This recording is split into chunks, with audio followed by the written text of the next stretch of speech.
a fantastic sound that was at the end of that intro. You cannot beat the sound of a lion's roar echoing through the bush night. Hi everyone, welcome to the show. Welcome to Africam. My name's Kelly. I'm here with you this afternoon to have a look and see what's been picked up on our cameras. Remember, we are live and interactive. Hello from Seattle with coffee. Jean Gale, I also have some coffee this afternoon, Jean Gale. It's still about 25 degrees here in the low field of South Africa, but it's been drizzly for a few days now. Afternoon coffee weather, which is unusual this time of year. It's often blistering hot, but it's definitely a coffee afternoon today. So welcome, Jean Gale. Everyone, feel free to let us know what you're drinking, where you are, how your week has gone, what your thoughts, hopes, and aspirations are. Casper's third ghost. Happy Tuesday, Kelly, and to all. Everyone here, Casper's third ghost is wishing us all a happy Tuesday. Here with hot coffee from a sub-zero Milwaukee. Brr. Ready for some warm sights. The Zygote says, hi, Kelly, namaste. Namaste. Right back at you, Zygote. Bridget McKinney, good afternoon to you too. Welcome to the show.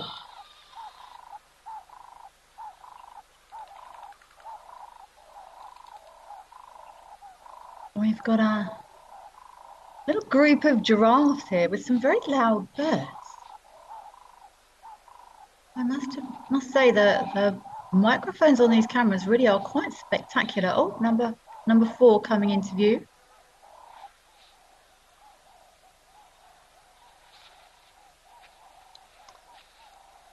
Mindy, yay, giraffes.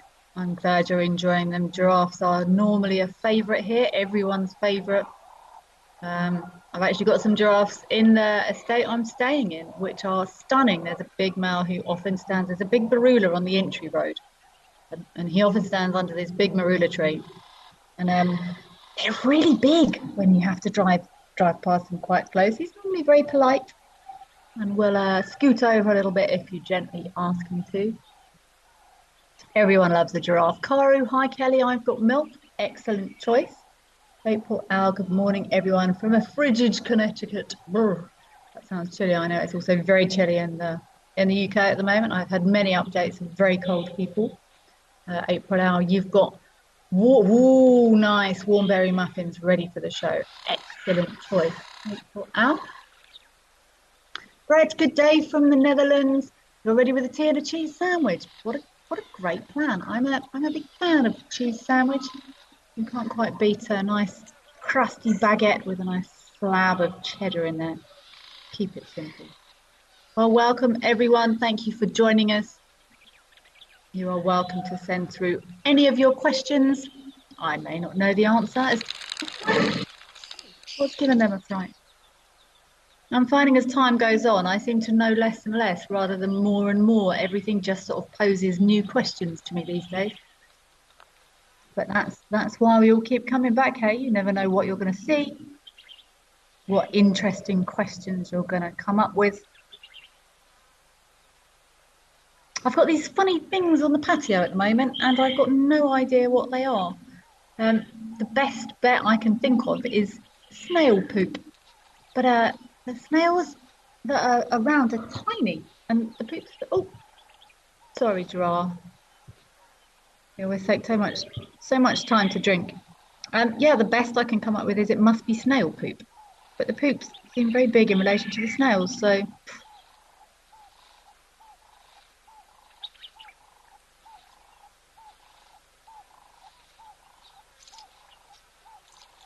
I don't know why I feel the need to be quiet so I don't disturb this giraffe. That's a force of habit, I think. What are they looking at? These animals often walk big distances to come for a drink. And I know when I'm present in person,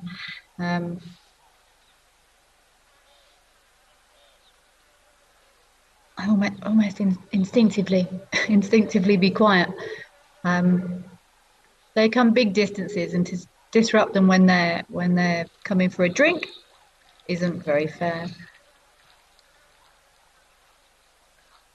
Bob from Kalamazoo, have you had more rain than usual? Bob? Yes. Um, maybe maybe not for this time of year. February is known to be a very rainy month in the Lowfell. I was actually in Kruger yesterday. I got back from the Kruger Park I was in for 2 nights. I had a lovely time, but it was wet. Lots of the drainage lines were no longer drainage lines; they were rivers, and almost all of the dirt roads were closed. They weren't accessible. We could just drive on the tar roads. Um, so I mean, February is known to be a very wet month, and I'm not entirely sure how much the area has had. But Bob from Kalamazoo, everywhere is very, very soggy at the moment. Amber Co waving hello with coffee and thanks. I have coffee and thanks right back to you.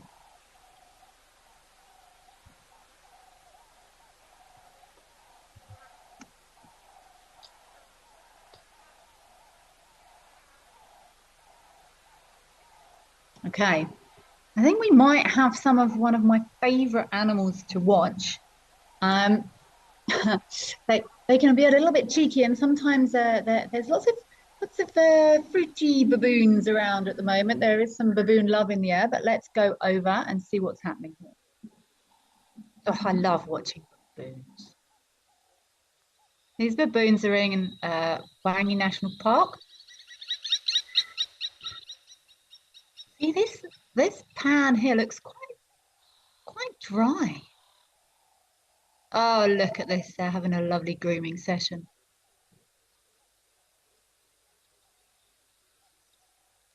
Is that an arm? I think that's an arm there.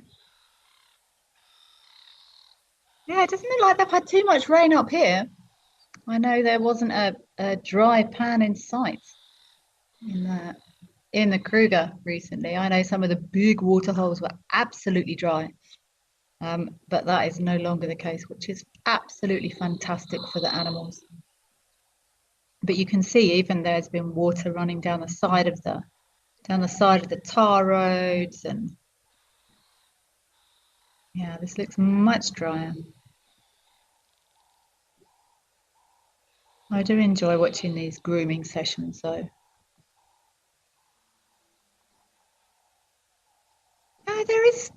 There is some water in there.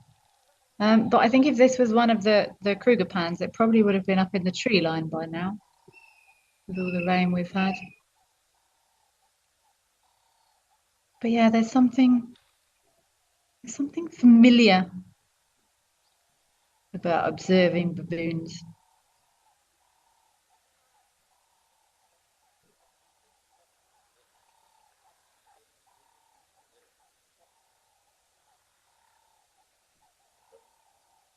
So you know, baboons often use grooming for um, social social reasons. There is obviously a um, not a necessity, but you know they do it to groom each other to get the bugs and the stuff off. But also there's very much a interaction with social structure, family bonding. Um, yeah, it's a very important thing for baboon society. W. Beauchard, hello from a snowy and very cold Toronto. Welcome to the show. Whee! Please enjoy some of that. Looks like a lodge's fence line, which or yeah, this is when baboons can sometimes be problematic.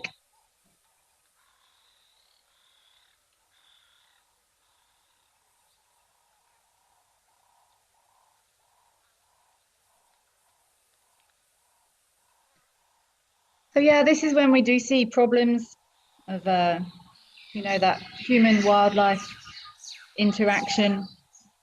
Um, which is when, you know, it's a shame they're not quite so enjoyable to watch. They can cause problems, and they can be dangerous as well, very dangerous.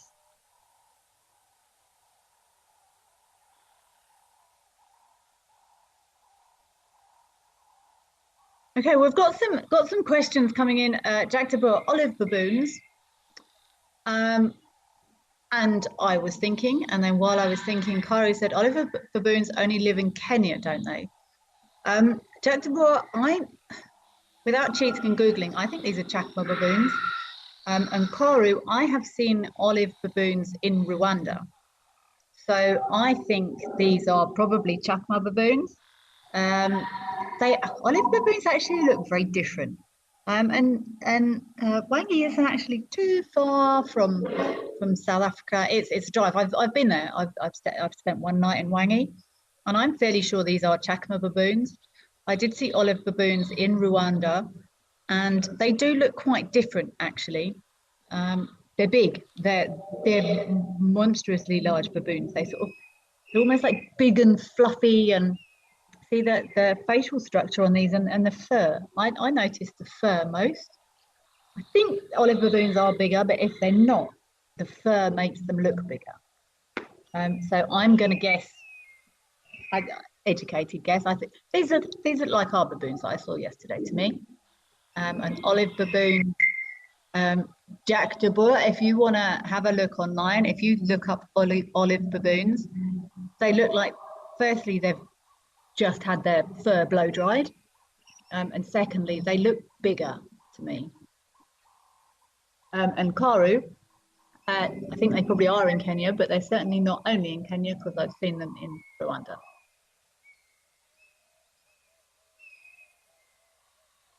Mindy Tillapau, any thoughts on why a baboon's tail does not lie flat against their bum, but has a hitch to it?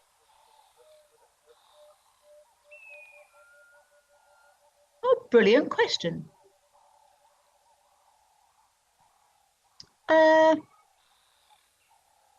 Logically, I'm going to go with something like the fact that they do often use their tails, they're prehensile, so they will use them for gripping and hanging onto things. And that natural kink means they're already slightly in use. That doesn't make sense, slightly in use. If they had no natural kink and they were sort of covering their butts all the time, it's going to take extra energy to start using them. It's not going to be a natural position for them. From this position, I feel like it would be easier to sort of flick them up and grab branches and stuff like that. Possibly also something to do with the fact that females sometimes advertise their reproductive status from that swollen back end. So it needs to be exposed so males can read it. They're my two guesses. I would love to hear anyone's thoughts. They are complete. They're complete guesses.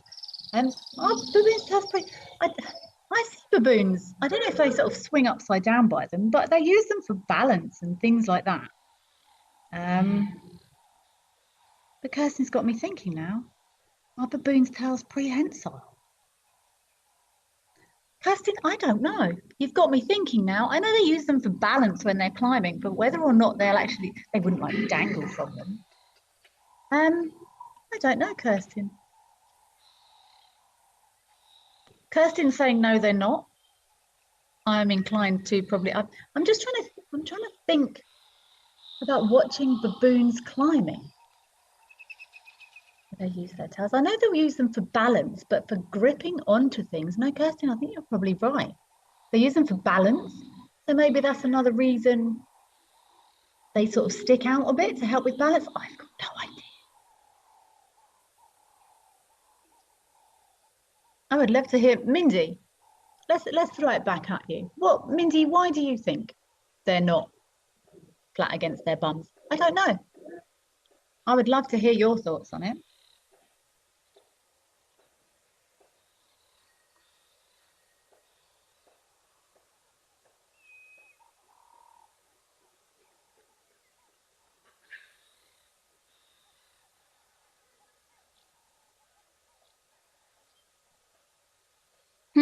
Okay, I've just checked. Kirsten, you're absolutely correct. They are not prehensile. I apologise profusely. Does that impact why they would be kinked or not? I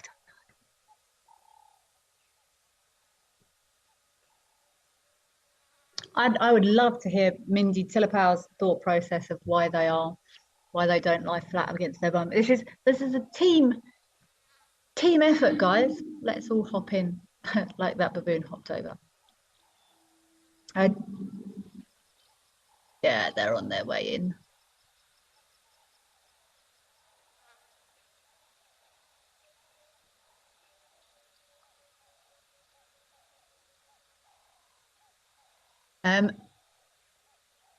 W Buta, what are those mounds? I think they were probably termite mounds.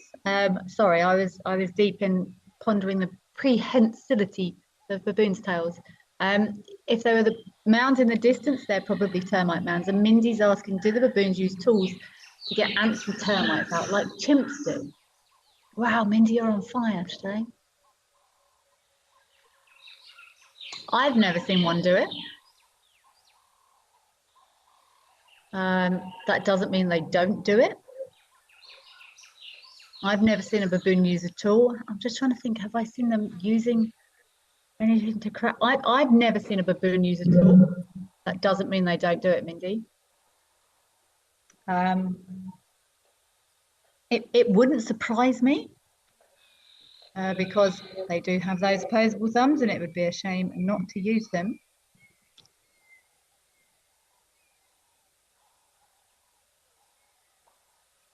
Yes, I think these if these are what you are asking about, W butcher, these are indeed termite mounds. Dotted through here, and you're asking how big the termites are. It depends on there's a lot of different species of termites. Anything from some of them are quite big, some of the soldiers, oh wow. Call it like Marabou storks, I think. I haven't got a tape measure with me. They can be anything from the size of some of the big soldier termites can be bigger than sort of longer than a thumbnail, all the way down to the much smaller harvester termite. So it depends on the type, but no bigger. Maximum size would maybe be an inch or maybe 2 centimeters. Anything down from there, I think is how big a termite would be, depending on the species or the type. Zygote, you've never seen them using the tail, but balance, yes. Okay, yes, you agree. Oh, okay, zygote, kink is for baby to hold on to. Okay, that's an interesting theory. Maybe it sticks out behind. I know I've also seen babies sort of sitting back on that tail, like almost cowboy style. It could well be. It's a really interesting question, though. I don't know if anyone else has ever seen baboons using tools like chimps would. Kirsten, have you ever seen that? I've never seen it. But I wouldn't be surprised. Okay, Kirsten also hasn't seen them using tools. And Mindy says they certainly seem bright enough to figure it out. Yeah, if they can figure out how to open windows in lodges, indeed. If they can figure out how to open windows in lodges. I've heard of baboons that have known how to unlock windows. It's quite terrifying. So it wouldn't surprise me at all. I'm sure there's lots of things that happen here that we have never seen, that go on, that we have absolutely no knowledge of. So if anyone has seen baboons using tools, I would love to hear from you. at these beautiful Marabou storks.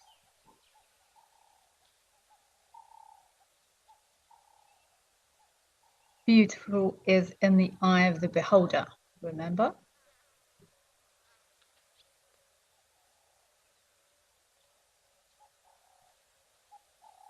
I know lots of people group these Marabous into one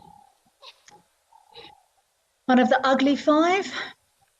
There's the big five, there's the small five, there's the ugly five. There's multiple other fives that have been created by various different people.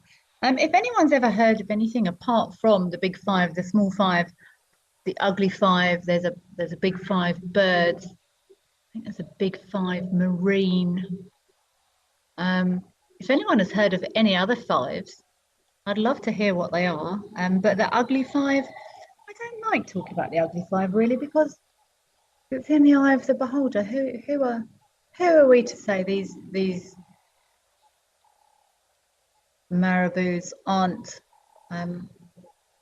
just as beautiful as all the other animals and birds out there? I tell you what, I was in the park for 2 nights, so 3 days, 2 nights. Awesome sightings. We saw some lions hunting zebra that then got chased by a buffalo. We had a random leopard crossing the road that never ceases to amaze me, because the chances of a leopard starting to cross the road at that exact time you are there seem incredibly slim to me, yet it happens relatively regularly.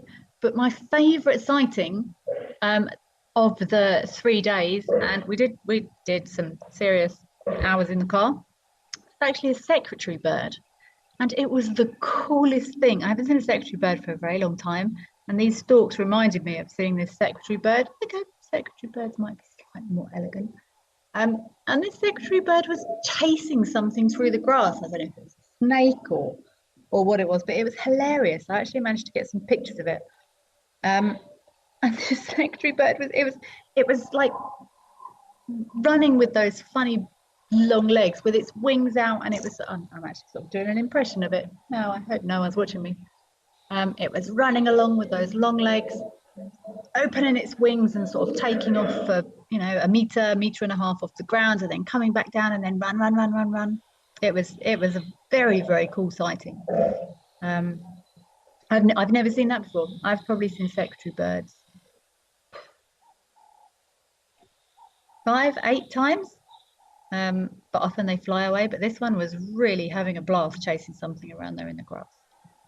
Well, these baboons are now making their way back to the water. I wonder if they went to have a little check at the lodge there to find out if there was any leftovers from any humans that had been left lying around, and they found nothing.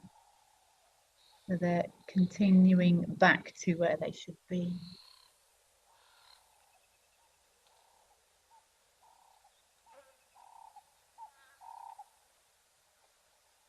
I'm curious about these baboons' tails now.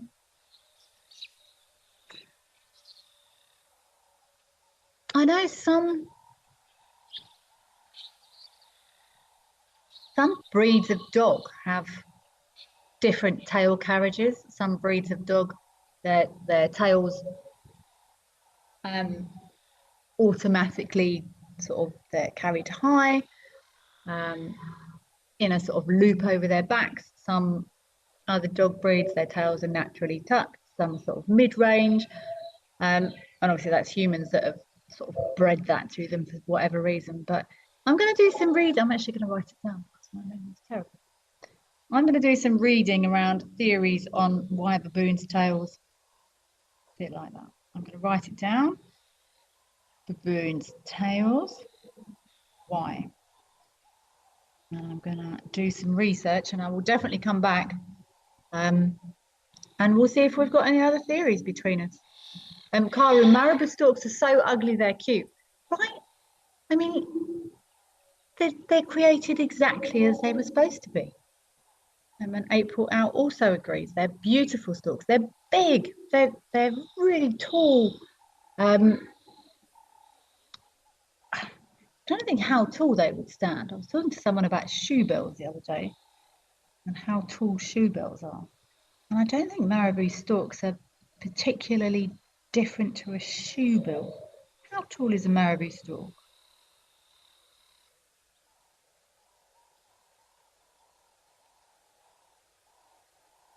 Look at that guy sat on that termite mound.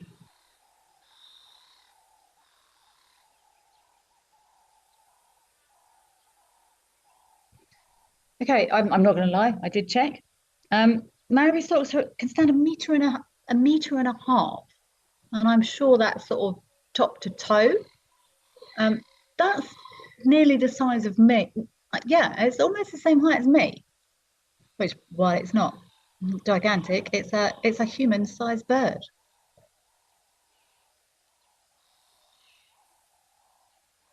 This is very cool watching these guys grooming. And you see how it's not always, I've spoken about this before, it's not always a subordinate thing, or the younger animals groom the older animals as a sign of respect or anything like that. It's not that. There's lots of interaction. There's so much about animal communication that we really don't understand, in my opinion. And while we might view baboons hug each other, and we know what it means if humans hug each other, but does it mean the same when baboons do? Animal behavior and emotion is really one of my passions at the moment. And it just seems that the more we understand, the more we don't understand, the more questions we ask. And maybe we'll never know the answers because we can't get into their heads. Lovely scenes there. Nice little family having a grooming session. I think we do have some elephants up at Alono. Maybe let's leave these baboons foraging and having a nice little grooming session here. And let's see if we can head up to Alono and see what our elephants are up to. Oh, lovely.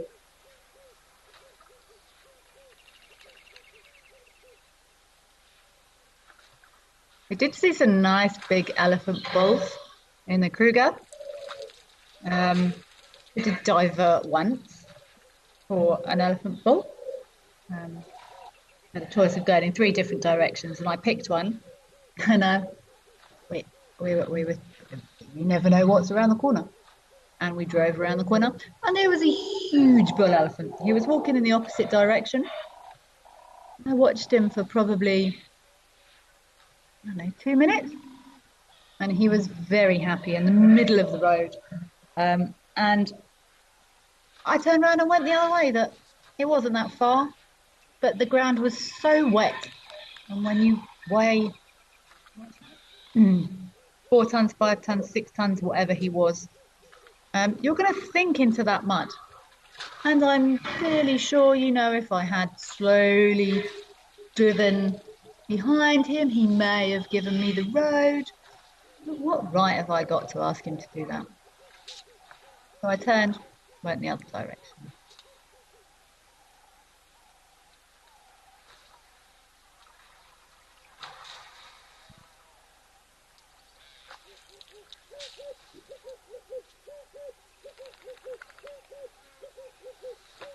You can hear a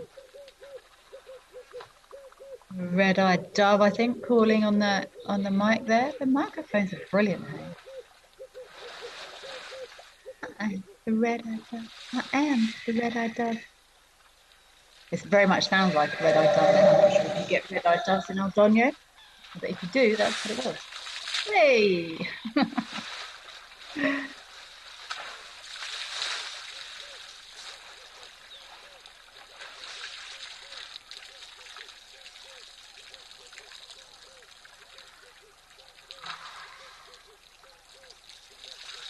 Oh, it must be so nice to get in these lovely, cool pans.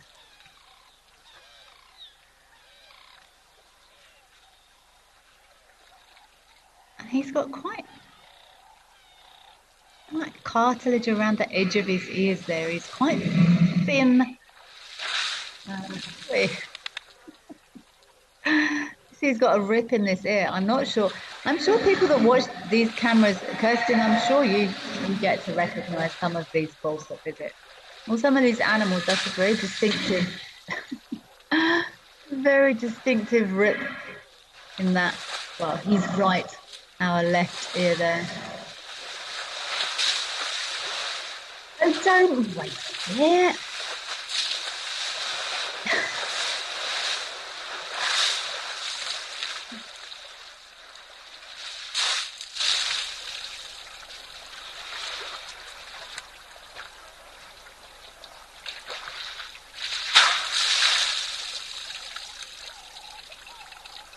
It's so nice watching these big elephants flashing and yeah, he's splashing to put water on himself and cool himself down.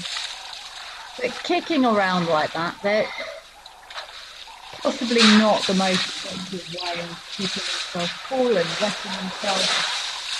I think that's playing. Look at that. That's not making him wet. That's he's doing that for fun, I think.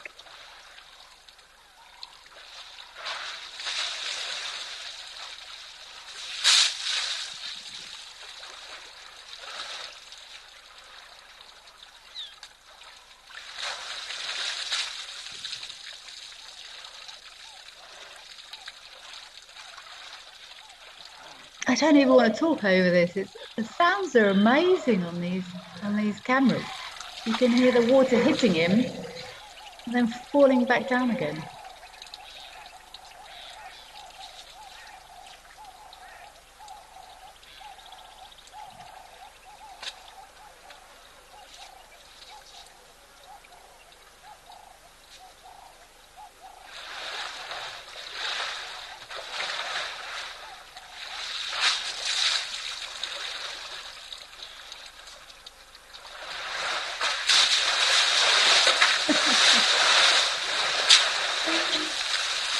That's what I was waiting for him to do again. That is so cool to see.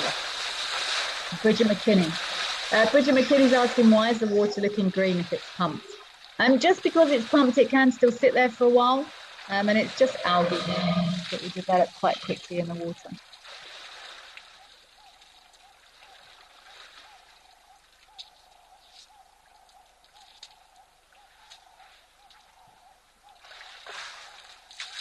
I know swimming pools go green very quickly. And that in theory doesn't have elephants or other animals or mud in, and they still go green. And they're full of chlorine and all sorts of other things that's supposed to stop it going green. So, are we done? Looks like we're done. We're going to go and find a nice bit of dust now, I wonder.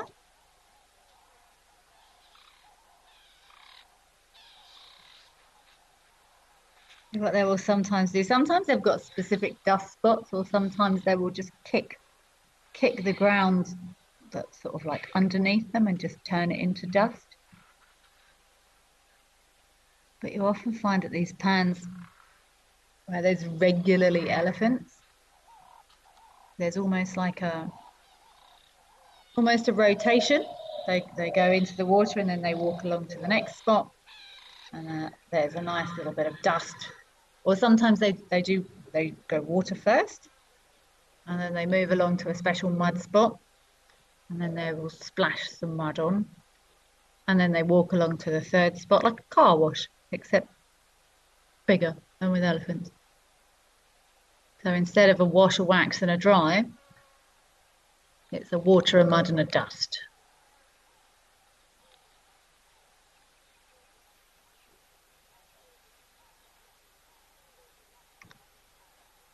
What's that?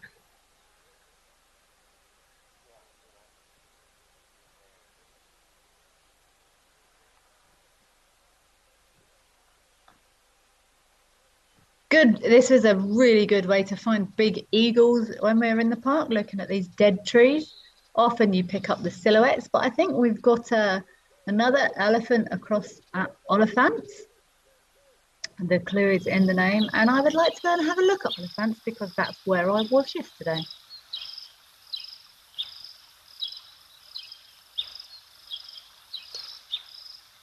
Is that raining there? Is that rain or is it fuzz? It wouldn't surprise me if it's rain. Yeah, it looks like it's still raining there. There's been plenty of water down around Oliphant. I actually saw somewhere yesterday, no, was it Sunday night, that apparently the access through Palabora Gate was closed. You couldn't access the park through Palabora Gate. And we were coming out down through Orpin though.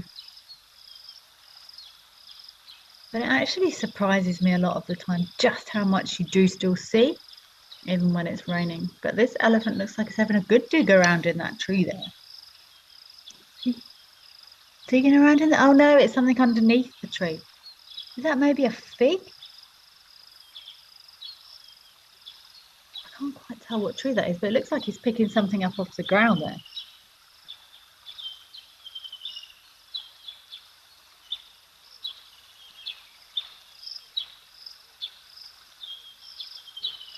These big, this megafauna isn't normally phased too much by the rain. They're able to regulate temperatures. I mean, it's been drizzly here for a couple of days, but I'm sure it's still like 26, 27 degrees. So it's not cold. It's not that rain that we get in a, oh, where's the rainy elephant? Ah, there we go. Let's come back to our baboons. Good choice. This beautiful scene back at Wangi.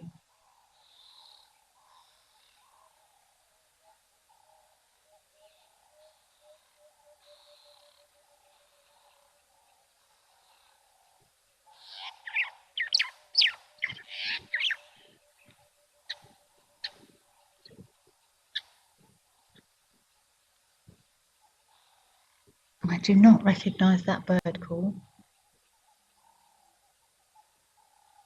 I only spent, it was actually, I actually had a very interesting one night in Wangi National Park, and I can't remember the name of the camp I stayed at. I was road tripping with one of my best friends from England, and we were road tripping from Johannesburg all the way up to Vic Falls. And it was a pretty epic road trip. It was far. Oh, Caro, northern grey-headed sparrow. Thank you so much. I really appreciate that. I was looking at southern grey-headed sparrows yesterday, and I was actually looking at the distribution of where northern grey-headed sparrows started. So clearly, they occur in Wangi. Thank you very much for that, Caro. I appreciate it. And it actually sounded a little bit sparrowy, but the sound to me was more different than the appearance. The appearance is frighteningly similar, and it's more about distribution. So thank you for that, Corinne. It might have sounded like a buffalo weave or something. But yeah, this my one night in Wangi on the way to Vic Falls, and it was, I can't remember the name of the camp, but it was quite how shall I phrase it? It was quite rustic. And my very good friend had only been to Africa once, and it was on a very structured safari. And there was we worked out it was a barn owl, and it was screaming the whole night, and she was quite disturbed by the whole thing. I don't know if anyone's ever heard a barn owl. It is quite a freaky sound, but it was very close. And this camp, I think we were the only people there. And yeah, it was a very long, interesting night that we had in Wangi. Zygote, yes, emerald spotted wood dove, also calling in the distance. I'm on a mission to find a blue spotted wood dove at the moment. No luck so far.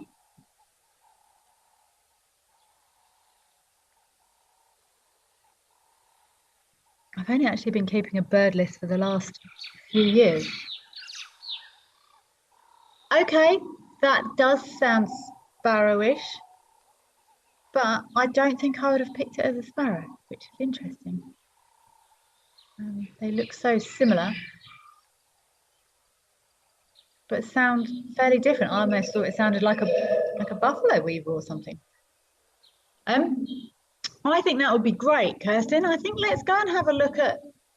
We've got something at Safari Hook in Namibia, and I've got a story about terrapin if anyone's interested. I do find it quite difficult to ID terrapins sometimes. I can sometimes get them if you get a really nice clear face on, but I do find it a little bit difficult to ID terrapins. I actually saved one from the road yesterday in Kruger. I stopped sort of sideways in the middle of the tar road, and I was sort of expecting it to trundle on past, and I let and Kyra is saying sounded like a starling calling, not weaver. No, I think it was still that possibly still that sparrow. But yeah, it's difficult sometimes on the cameras, but also I don't know Zimbabwe birds. So yeah, I'm not too sure who that was. I'm sure with some practice, maybe you can give me a hand, Karu. Yeah, I thought buffalo weaver for a second, but I think you're right. Anyway, rambling. So yes, I stopped to let this terrapin cross the road.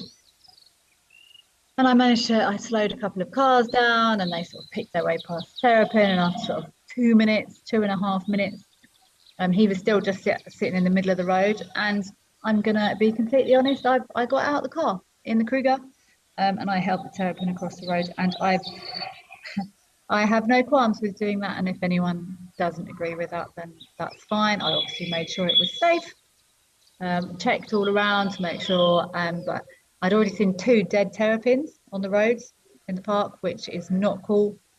So I ushered the terrapin across the road yesterday safely. But yeah, my terrapin story. I was with American guests some years ago, many years ago, and there was a terrapin again on quite a busy. It wasn't a tar road, but it was a cut line. And I was quite concerned that someone not paying attention might not see this terrapin. And I'm sure many people are aware or have been told that terrapins can really smell bad. I'd also been told that many, many times. I'd never smelt a terrapin. I must admit sounds really weird. I had once stopped in the road and sniffed a terrapin, and it didn't smell particularly bad to me. It just sort of smelled like water. Like pond water, and there was a big terrapin, and my American guest said, I'm not sure if there's anyone in the States here. Apparently there's a team, an NFL or a basketball team called the Terapins. Can anyone help me? I think there's a basketball team called the Terapins. Anyway, and they said, we support the Terrapins. And I said, okay, in that case, I'll definitely help it. And I was worried that a delivery driver wasn't going to see it. And I said, okay, I wouldn't normally do this, but I'm just going to move this terrapin out of the road because I'm worried it's going to get squashed. And as I got out the car, my tracker started sort of shaking his head. And I was like, what? He said, no, you do what you want. And he started getting the hand wipes out. And just as I very gently, I didn't lift it high, I just wanted to get it out the road so it didn't get squashed. And yeah, they do smell really quite bad.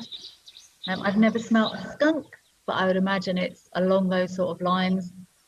I did gag. My guests were also quite nauseous, and my tracker just smiled and laughed at me, and he said, hey, I told you.